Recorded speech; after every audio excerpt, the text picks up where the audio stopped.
Listen, I'd like to thank everybody who's hosted me today. I know we've got a host of leaders that are here. We just met with Vince backstage a little bit and talked with him a little bit. Tony obviously has been very helpful. Michael, who is from the New York State Chief of Department, Mark Ross, Craig Miller. We've got Craig Lally as well, and then the Chicago Fraternal Order of Police Recording Secretary Rob is here, and then Rochester Police Locust Club President Jeff is with us as well. But would you give all of those individuals who stepped up into a leadership position a round of applause for what they do to bring everybody together? Now, in his State of the Union address just last week, President Trump reminded us of what it is every American's duty to do, and that is to serve the American people. That's what the government is to do, those elected officials and those that step up into public service, is to fulfill our duty to protect American citizens, that they should come first under our Constitution and our laws, and they should be prioritized, and especially over other people who are from other countries. The Constitution demands that we treat our citizens that way, and the men and women who serve at the Department of Homeland Security, they understand the importance of that, and we also understand the importance of all of our law enforcement officers and what they do across the country to keep people safe. The department was formed after the horrific events on 9/11, and just 2 years later, as Congress put the department together with the support of the president, 23 different agencies who had a nexus and a focus on defending the homeland were put in order to make sure that they were all following the same mission every single day. So it's a very diverse department. It not only has FLETC in it that trains over 130 different federal law enforcement agencies and officers from those agencies. It also includes CBP, ICE, CWMD, which is Countering Weapons of Mass Destruction. So some of you may have gone through some of those trainings to help us detect some of the threats here in our homeland, and also some of the trainings that it takes as far as responding to fires and 911 calls in different specific situations. We have intelligence agencies. We also cover FEMA. FEMA is a disaster response agency, but it also is the agency that's entrusted to run the government on our very worst day. If we had a tragedy in this country where we needed someone to step up because our leadership was not able to, that agency would be entrusted to do that and to maintain our critical infrastructure. So they ensure that they go forward and maintain our electrical grid and our critical infrastructure such as water and systems that we rely on every day to help the American people be safe and to still have their way of life. We also have CISA, which some of you may have worked with them, which is our cybersecurity agency, which goes out and not only hunts down bad actors that would attack us on our cyber systems, but also gives us mitigation measures for how we can harden our systems. All of these entities work together to serve the American people. So we are going to go ahead and dip back in as the former secretary is making comments here about DHS and local law enforcement and the cooperation between the two at the Sergeant Benevolent Association Major Cities Conference in Nashville. We'll see if she acknowledges the fact that she has now been relieved of her position as secretary of DHS. I've had the chance to visit with you. I appreciate your wisdom and your advice as we continue to develop trainings and insight into how leadership can work together to make good decisions and to break down the silos between agencies so that we can work together more different, in better ways than we have in the past. And you know, we're seeing challenges across the country from judges and courts that are working to stop some of our efforts, that are looking to take away some of the protections that you need in law to do your work. And then also we're seeing some challenges from sanctuary states and sanctuary cities. In fact, after I get done sharing a few more words, I want to hear your questions on ways that we can help you do your jobs. If you're in a situation where the laws may be a little different than it is in other states, or you may have unique challenges that perhaps we could work together on to find ways to help you bring criminals to justice and to protect your community from public safety threats. America is the greatest country in the world, and it's the greatest country in the world that has great cities and great communities. Regardless of where people live, we need to make sure that they have an opportunity to go to work every day safely and to send their kids to school safely every day. Sanctuary cities do give us a challenge because it makes it difficult at times for law enforcement to do their work. And we see that many times when a city cooperates with the federal government, cooperates with our federal officers, that it is safer. In fact, 7 of our top 10 safest countries in the nation are not sanctuary cities. They're cities where the local law enforcement partners with us. They partner with our federal agencies, with the FBI, DEA, ATF, CBP, ICE, and our operations. And we've also seen across the country where 5 of our 10 most crime-ridden cities do not cooperate with us, where those that are not cooperative with federal officers will see challenges on their streets.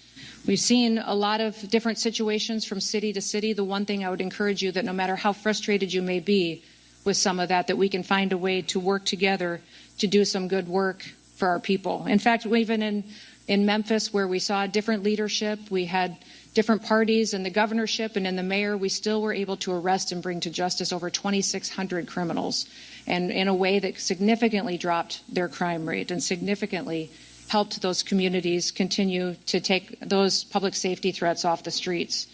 We got over 150 different illegal sex offenders off of the street. We saw one of those arrests included a criminal illegal alien from Venezuela that was convicted of aggravated criminal assault and abuse of a child. I'm thankful that that individual is no longer on the streets because of the cooperation of those local law enforcement. We have agreements across the country called 287G agreements. I'm sure you're familiar with them, but there is 3 different models that are available.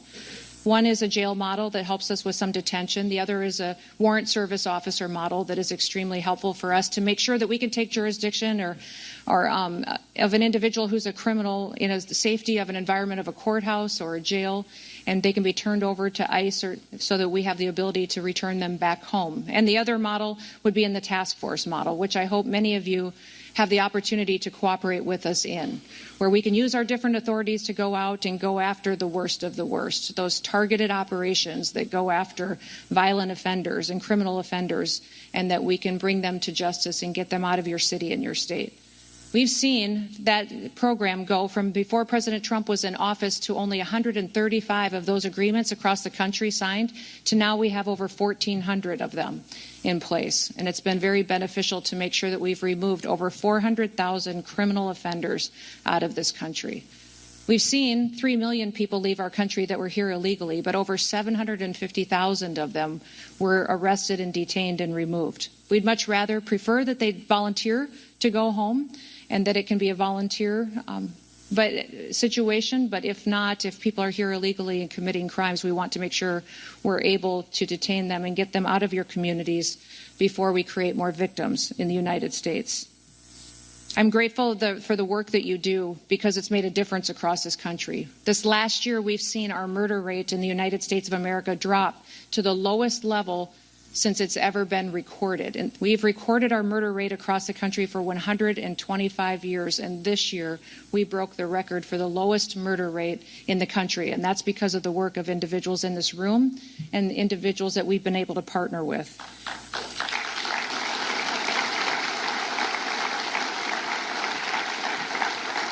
We've also taken 1.7 billion lethal doses of drugs off our streets and stopped them from coming into the United States. That means 1.7 billion people will still be with us because of the work that our agencies and our work has done. Our Coast Guard is an important asset in the Department of Homeland Security, and they've worked with us, and maybe have worked with some of you in the room as well, to help interdict those drugs and stop them from coming into our country. You know, President Trump has been working hard to make sure that he's delivering on what he promised the American people, and that's to make America safe again. Great idea. Perfect. Yes, sir.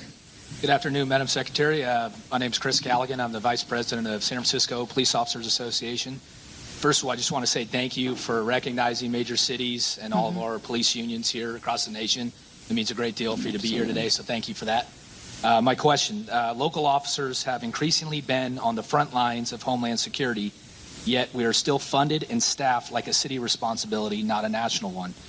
How will DHS ensure local agencies aren't carrying federal priorities on local budgets and with local staffing? So you maybe have some challenges in San Francisco just because of your state laws and local laws that may, although you've got a mayor that works with us very well. That's great. He probably doesn't want me to talk about it a lot, actually, but he has been cooperative, and we have great conversations and talk quite often. And many times in doing law enforcement in your city, if the federal task force is coming in, you know, it's more preferable for the FBI to lead and the Department of Homeland Security to come in supportive roles, which is what we've done, and that works very well in your city. Thank you for your focus there, too. I think the city is seeing some dramatic improvements under this leadership. When you talk about funding, we have tied a lot of our funding that we have for enforcement this year and prioritized over $1.5 billion towards 287G agreements. So we've reimbursed departments that have an agreement, or a county or a sheriff, with funding them on overtime or on benefits, some of the other things that we can do. We've also, on the jail model, obviously reimbursed per beds. If you don't have the opportunity to participate in 287G, I think your best options for funding alternatives would be through some grants that we have at the department. We have specific grants towards terrorism grants that you can do, some security grants. And there's hazard mitigation grants that are in Homeland Security, safety grants through FEMA that would be available. So maybe what I'll do is I will forward those grant opportunities to all of you so that you can share them with your departments and have that opportunity. We also have some grants specifically targeted towards special operations. So if you've got some special operations that fit into that category, we could get you some funding that way. Great. Thank you, ma'am. Absolutely. The timing of her departure raises questions about the Biden administration's broader strategy for border security and immigration reform. Critics argue that her firing signals a shift away from aggressive enforcement policies, while supporters believe it is a necessary step to recalibrate DHS leadership toward a more effective, cohesive approach. Meanwhile, the acting leadership and incoming secretary, who is expected to be confirmed by the Senate in the coming weeks, will face the challenging task of maintaining the department's momentum while navigating political pressures and legal battles over immigration, sanctuary policies, and border security. As the event in Nashville continued, Noem addressed issues of cooperation, funding, and law enforcement challenges, all while the news of her departure loomed large. Her speech reflected her long-standing stance on securing borders, supporting law enforcement, and prioritizing American safety principles that many supporters see as essential to national security. Yet, the sudden change in her status as DHS Secretary symbolizes a significant turning point in the Biden administration's approach to Homeland Security and immigration enforcement, signaling potential policy shifts that could impact millions of Americans. We will continue to monitor this story closely as the transition unfolds and new leadership takes the helm. For now, Kristi Noem's departure marks the end of an era and the beginning of a new chapter for the Department of Homeland Security, one that will undoubtedly shape the future of border security and immigration policy in the United States. Former Homeland Security Secretary Kristi Noem found herself at the center of controversy and dramatic change. During a live event in Nashville, specifically the Sergeant Benevolent Association Major Cities Conference, Noem was delivering a speech focused on the critical cooperation between DHS and local law enforcement agencies, emphasizing the importance of unity in protecting American communities. However, as she addressed the audience, a major announcement was made from the White House. President Joe Biden has officially fired Kristi Noem from her position as Secretary of Homeland Security. This unexpected development has sent shockwaves through political circles and law enforcement communities nationwide, prompting questions about the future leadership of the agency and what this means for border security, immigration enforcement, and national safety. Throughout her speech, Noem was discussing the vital role of DHS, highlighting the department's diverse functions, from countering weapons of mass destruction to cybersecurity, disaster response, and immigration enforcement. She praised the cooperation between federal agencies and local law enforcement, emphasizing that partnerships like 287G agreements have been instrumental in removing hundreds of thousands of illegal offenders and significantly reducing crime in cities across the country. She underscored the importance of prioritizing American citizens' safety and maintaining the integrity of border enforcement efforts, including the arrest and deportation of criminal illegal aliens. Her remarks reflected a firm stance on immigration policies, advocating for stronger enforcement and support for law enforcement officers on the ground. Yet, amidst her speech, a live camera caught her in real time, and viewers soon learned that she had been relieved of her duties. Officially, she was no longer serving as Secretary of Homeland Security. The president's decision came after months of internal dissatisfaction with her leadership, a move seen by many as a response to the department's handling of border issues and immigration enforcement strategies.